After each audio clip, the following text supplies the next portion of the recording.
Testing, 1, 2, 3. It is the How to Sell Insurance podcast coming back at you again. This is Ryan Federico.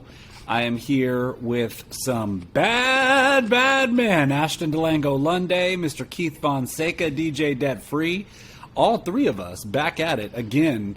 And today's topic, actually, Keith had brought up, he had been asked a few questions publicly about what kind of tone you bring into an appointment and dealing with clients, and what kind of tone you take on the phone setting appointments, and tones to avoid.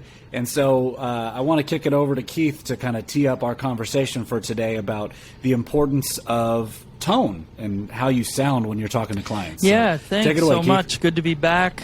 Glad to be at home with you guys. And, I think when I came into this industry, I really thought of myself as like a customer service kind of person. With that humble servant heart, what can I do for you? And I quickly understood and learned that my tone really affected the way people perceive me.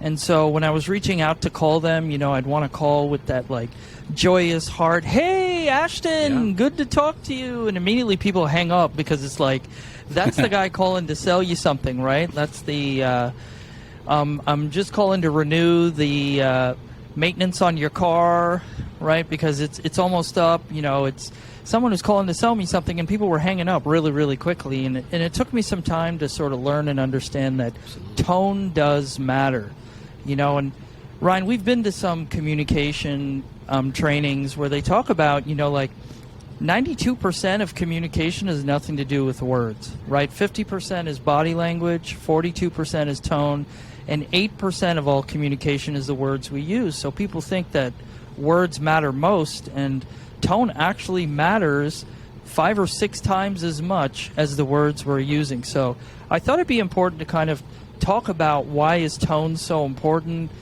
how that leads to sort of conviction and purpose and intentionality, and why does that have like a major impact on people, especially when you're calling them, but also when you're sitting in an appointment with them. So, I thought it was important to really address it. And I guess, I'll jump in real quickly and then, want to hear from you guys.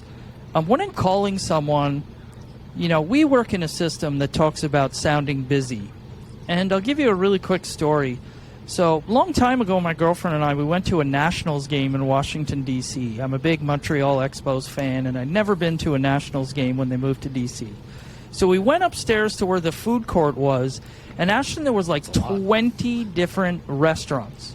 Like 20 places to choose from, and everybody was in line at one restaurant.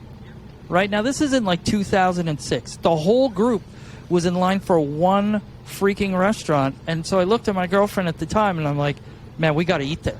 Yeah. We got to know what's going on there. Why is it so busy?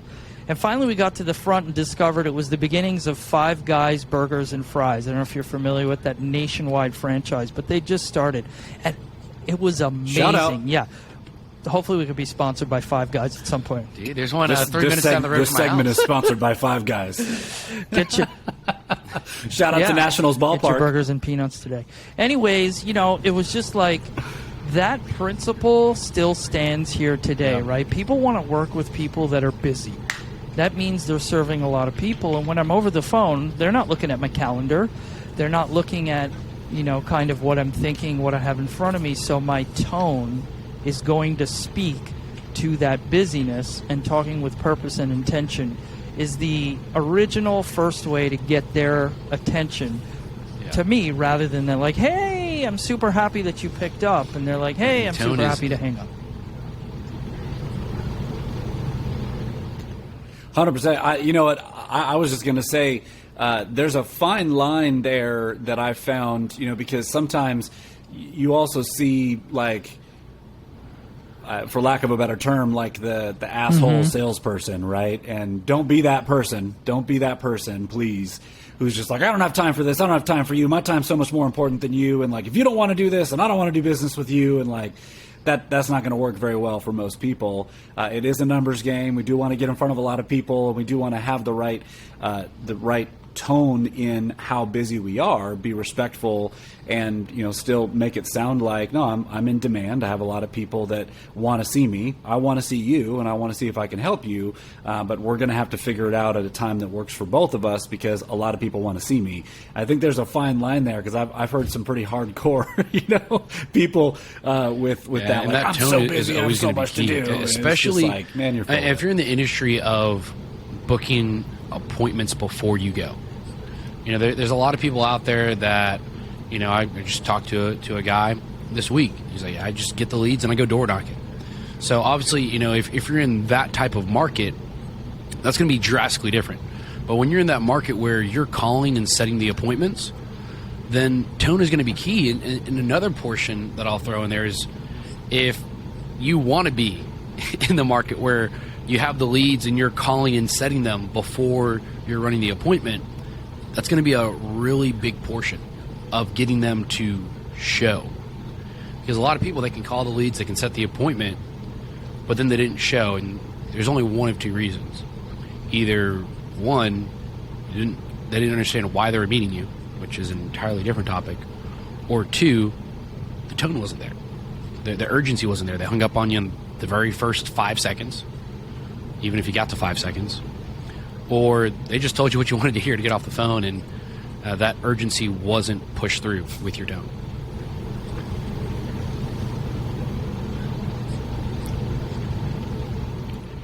Yeah, one of the things I think that's important that we kind of expand on a little bit is, I was actually talking with an agent about this morning. I'm in Las Vegas for an event that's coming up tomorrow. Hope I see a lot of you guys there. And hopefully this comes out before that event, but maybe it won't. I was talking to an agent as I was sitting in the airport waiting to board the flight, and it was very clear that the tone that this particular agent was taking in the home or in the sales process was the same tone that they were using on the phone to set the appointment, and it was causing a lot of people to not show up. And so I do feel like there's a difference in between the tone that you take to set an appointment and the tone that you take when you're in an appointment. So when you're in an appointment, we want to have those typical sales techniques of matching and mirroring, and listening for getting both spouses involved, listening for who's a driver and who's a little bit more contemplative, and listening to some of their cues to see if they're a visual learner or an auditory learner, that kind of thing. And so we have this different presence in the home that is a little bit more salesy than on the phone, I think. And on the phone, if you lead with that, like imagine you guys are getting a phone call, and they pick up and they go, "Oh, Mr. Fonseca, how are you doing?" It's just like, click, bye. I'm like, when I'm setting an appointment, I never call somebody by their last name. It's always first name basis. We're friends. You asked me for my help. I'm asking you for the best time that I can help you. And so it's a little bit different, I think, the tone that I take when I'm in an appointment, because in an appointment, I have a goal for them to buy insurance. And so I'm setting them up to buy insurance. So I need to build some rapport. And so I'm asking those more detailed questions of, how long have you been in this house, and where'd you move from, and what do you like best about it, and where's your family, and what do you do for work? And we've seen so many agents, and Keith, I know you can talk to this. We had one in particular, I won't name names, but we had one agent in particular in the Pacific Northwest, just so he knows what I'm talking about, who would just he would stay on the phone with people for 15 minutes. He was born in that area, and he would be like, "Oh, you're over by the river, Glen? And oh man, when I was 7, we used to go down there with my brothers, and we used to ride bikes, and my brother now turned into a doctor, and he always wants to come back, but he's too busy working with Ty." And it would just spiral off on the phone, setting an appointment with somebody, in essence to build that rapport, because he came from sales, but not having the tone of, "I'm busy, I'm here to get something done, you requested my help, let's get an appointment booked, I gotta go," really hurt that agent, and he's no longer in the business because of it. So Keith, what's your perspective on that? I love the idea of a specific focus when calling, and everybody, you can use a different focus in a different language and a different script, but ultimately, at least for me, what I see for people showing up is trying to identify the need, right? That they need insurance, because then they specifically will make it a priority.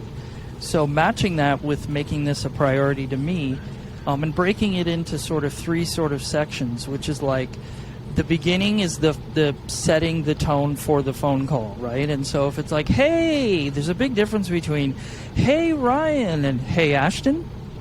Right, at one time I went to a presentation by Jordan Belfort. I don't know if anybody knows. He's the Wolf of Wall Street. And he talked about building a phone center, right, and specifically booking appointments. And somebody asked him that from the crowd, and he said, look, people's brain is like the old type of computer where you would pull up the computer and it would have that spinny wheel where it was like processing. So when we call people to talk about insurance or to talk about setting an appointment, immediately they're going to create a narrative in their head.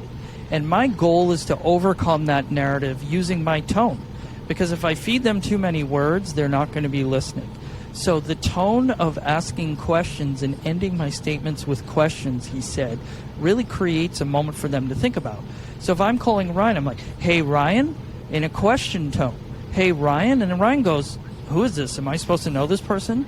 Hey, Ryan, this is Keith Fonseca. I'm calling about a request you made for some life insurance or mortgage protection or final expense over at 123 Main Street. Notice I finished that with a go up again. And that's what Jordan talked about. And now he's going like, why is this person calling me? What are they calling me about? Well, I was getting back to you. Now, the second part of it is the specific intention. Here's why I'm calling. I'm calling to get some information so that I can set an appointment with you and go over options. And I'm being very clear about that in a tone that's very directed, very focused, and brief. I'm calling to get some information so I can set an appointment with you and go over some options. Now there's no confusion. Notice that tone is not, hey, do you have some time to talk right now? Is this a good time for you? Are you free? Notice how that sing-songy says, I'm begging. Yeah. No. Right? Immediately, No. people are going to be like, no, scam, No. I don't want to talk to you. My Nope. favorite is when people are like, hey, I'm really busy, can you call me back? And Ryan actually taught me this. Yeah, I have about 10 or 15 seconds of questions and get right into it with a very busy tone. How old are you? Whatever. I've had 20-minute conversations with people who said, can you call me back? I'm super busy. But once I took over, they were willing to stay on the phone and be a part of it. And then the third part for me is just set that appointment and get off the phone. Don't try to sell. Don't spend too much time with them. Let them know this is about business, because if they're about business, they're going to respect that, and they're going to respect that you respect I think another thing I time want to get when your you're purposeful and advice on intentional. there, you mentioned it earlier. Where is that fine line of setting the right tone, setting that urgency, and also building that rapport? Like you mentioned it before, you don't want to sit on the phone and tell eight stories about when you were a kid, but you also want to make sure that you built that connection so they show. So where do you find that fine line between rapport and tone and urgency?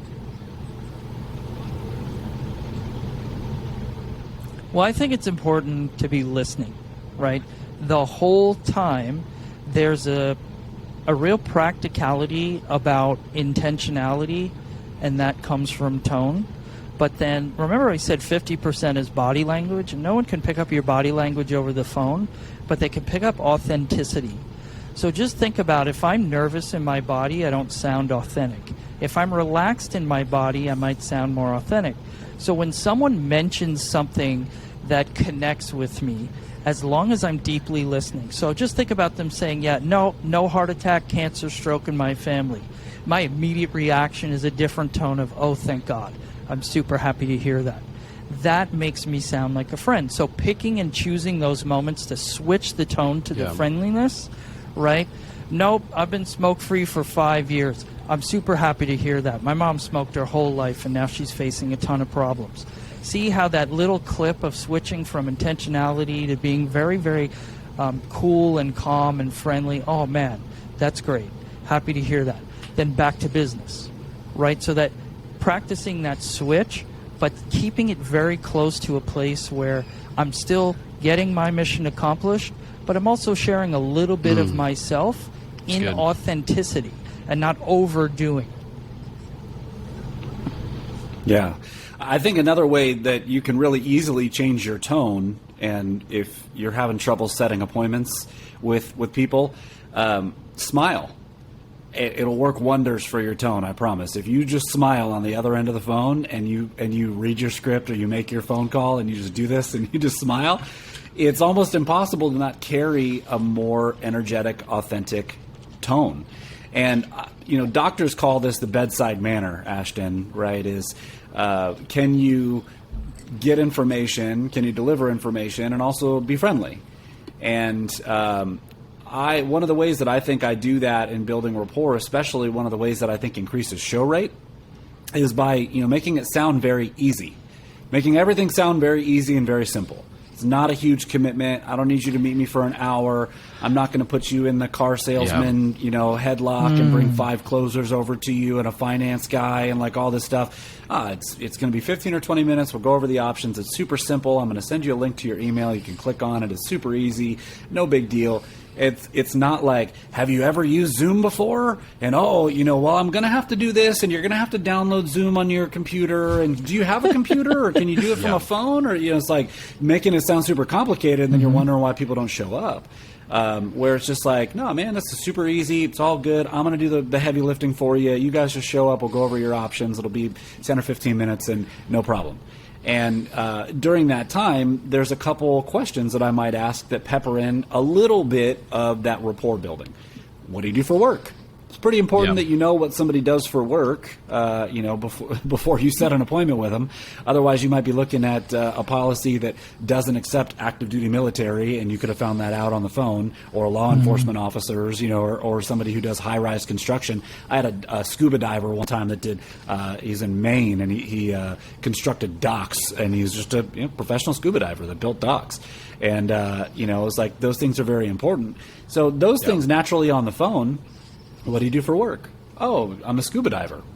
How'd you get into doing that? And now I can have a little bit of playful, like, I'm really interested in, how are you a professional scuba diver? What do you do? That's awesome.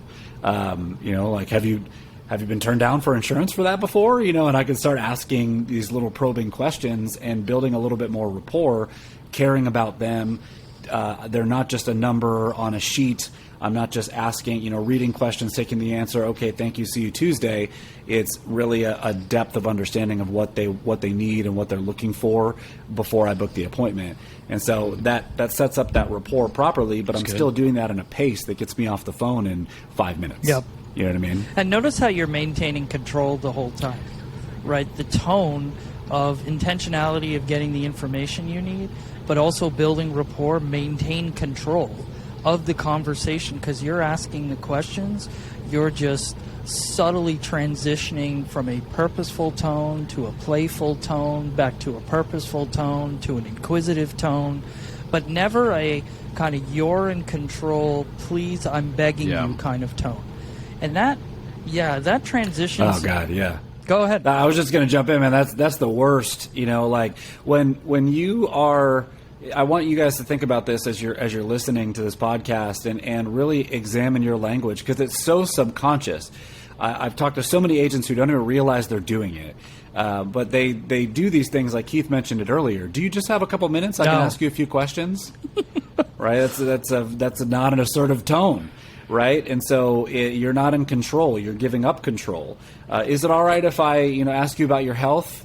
Or, it's when people do it all the time for like asking for their social security number for an application or something, they are sold. Like, it's done. If you're asking for their social security, they've already bought. You're filling out the application. You don't need to be bashful about it. And I hear like, oh, anything that I ask you, you can turn right back around and ask me, or like any information, I'll share mine freely with you. So you just share yours freely with me. And it's putting you in this compromised tone that you're uncomfortable and you're nervous, and it makes them nervous, and they don't want to answer those questions either. And then now it's like, well, maybe I shouldn't give this person my social, right? Or maybe I don't have a couple minutes for them to ask me a question. Where if you're like, hey, I just need to verify some information. I see here that your date of birth is this. I see here that you're this age. Is that correct? Yeah, that's correct. Perfect, because you were direct. You had a very strong tone to your voice of just needing to clarify some information. It was pleasant, but you're not giving up control to them. And so many times I see agents fall into that hole. So important in the appointment to maintain tone and control. So important. There's so many agents out there who fail to protect families and write insurance, and they think it's because it costs too much or the family didn't want to buy. And the truth is, it's about the tone and the control of the action that moves through in any appointment. So let me give you guys a quick analogy that I like to share in some trainings. We're all standing in a house, and it's on fire. And there's two people trying to lead us out, right? So it's on fire. We're going to die if we don't get out of this house. And there's two people leading us out. One is going, hey guys, I think this is the way. Please come this way if you want to follow me. If it's up to you, it's okay if you want to. And the other person's going like, here's the way out, leave now. Here's the way out, let's go. Right? Let's I'm go! following the second. Even if that person has no idea what they're talking about. I'm following the second. So when we get into an appointment, I really feel, now it's not important to say, you're buying insurance, go this way. That's not what I'm saying. But what I'm trying to say is, understand that people will respect leadership, confidence, and a tone of assertiveness that makes them feel comfortable that they're with the right person, even if I have no idea what I'm talking about. So setting the tone in an appointment, at least for me, right? And all three of us, we subscribe to the setting the scene with what we call role and purpose. We subscribe to a training. We do head, heart, gut, shoes of asking 4 questions. We ask 6 times in the appointment so that by the time it's time to buy, they already know what's going on. But at least for me, I'm setting the tone right at the beginning of, we're here for me not to sell you insurance. Like, I know this is the How to Sell Insurance podcast, and on every one of my appointments I say, I'm not here to sell you insurance. My job is to figure out what you qualify for. I'm going to do that by doing a medical review. I'm going to do a quick financial overview because some people need less insurance than they think they need. And then I'm going to present you options. You're going to pick the one that makes the most sense. And then we're going to fill out an application because we don't yet know if you qualify. How does that sound? Does that sound like a good plan? The second they say yes, it's over. They've just bought, right? But notice the tone wasn't like, is it cool with you if we do a medical review? Because I kind of need to figure out, if you'll qualify. And then if you don't mind, I want to ask you some financial questions, but I don't want to insult you or upset you or ask something you're uncomfortable with. So, the tone is like, yep. Well, and you took it a step further because you also didn't say, and then if there's something that you like, we can go ahead and maybe fill out an application to an insurance carrier, but only if you like it. You said, I'm going to show you some options, and you guys are going to choose the one that works best for you, and we're going to submit an application to the insurance carrier. You gave them a strong tone that's just like, here's what we're here to do.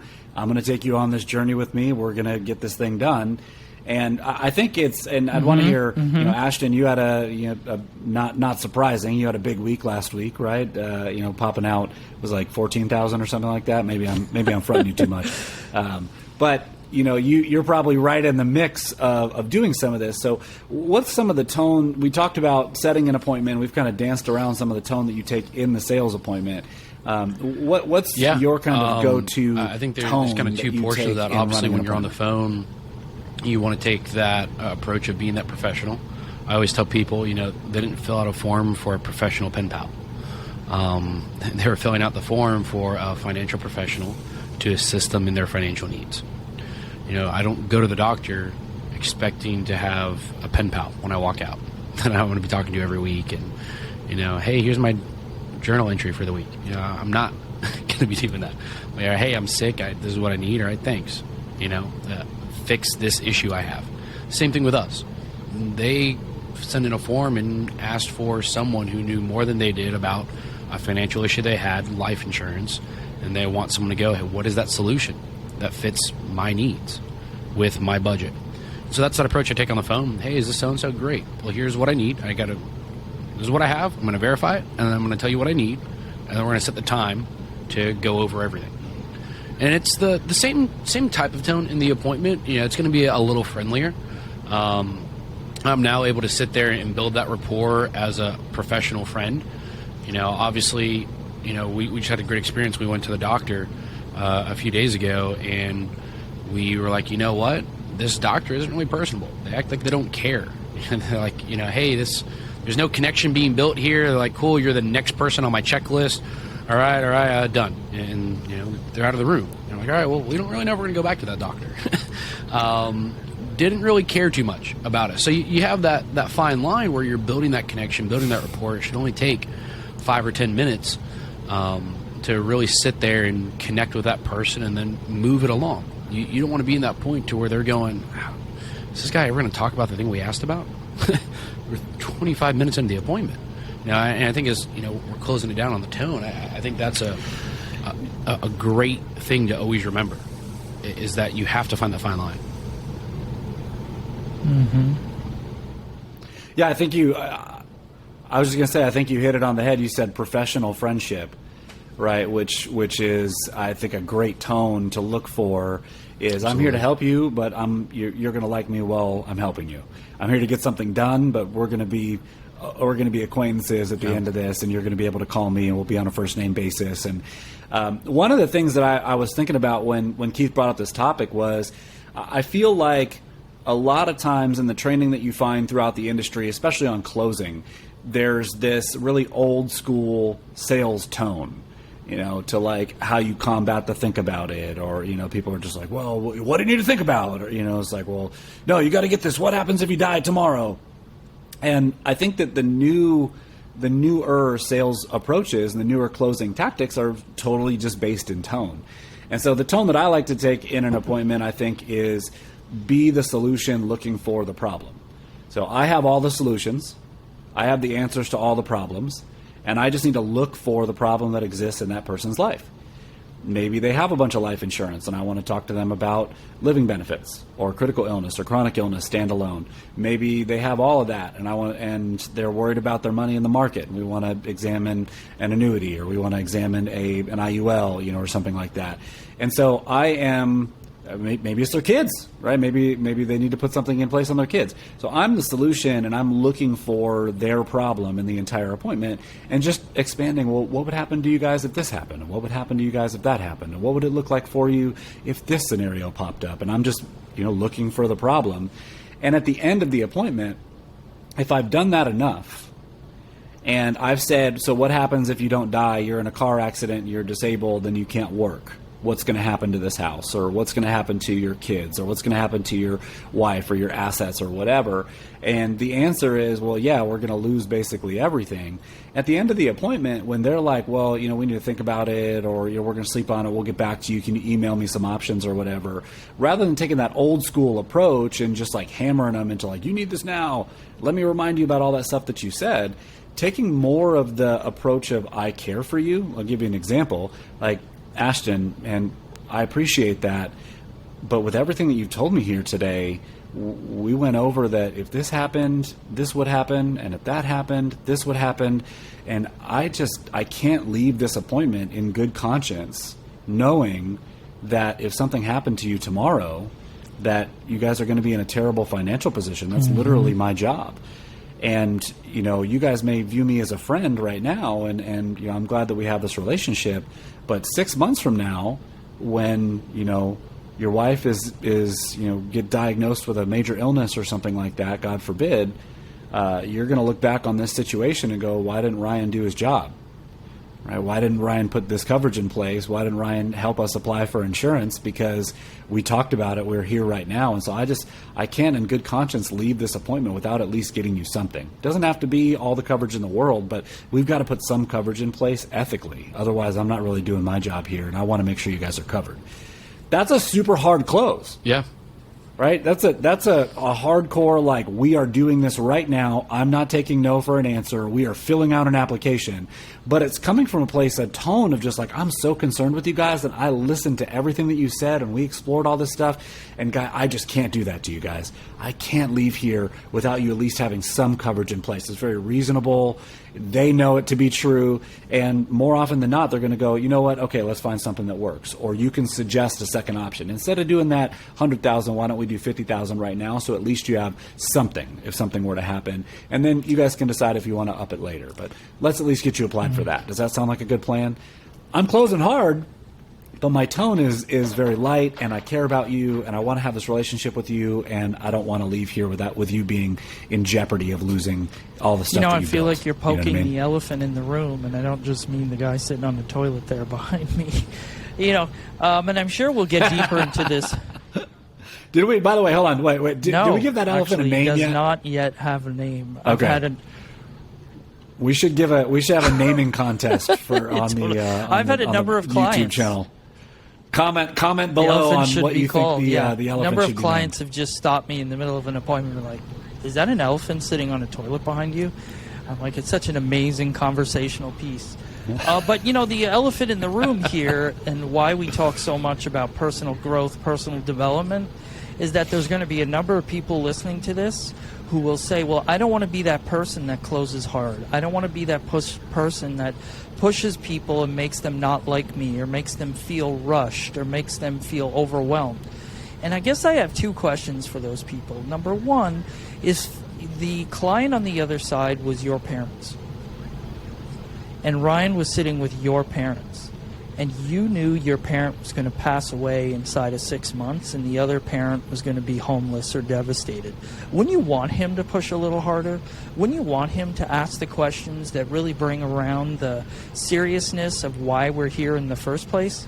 Because again, people don't sit to buy life insurance when they don't need life insurance. And we have to accept that. And so taking that tone of like, it's really important for me to identify either what we're putting in place tonight or why you are telling me we're not, so I can figure out a solution.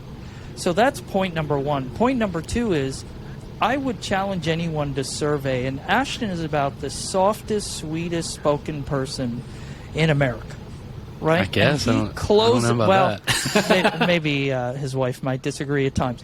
But he closes like it's nobody's business, right? And he's still soft-spoken. But I challenge you to, go up and down leaderboards in your agency or in the group you work with and start to survey the people who are having success and writing a ton of premium and covering and protecting a ton of families. And do they strike you as the type of person that's going to back away from a challenge? Do they strike you as the type of person when someone says, this isn't right for me? Oh, okay, don't let me bother you. I'm so sorry.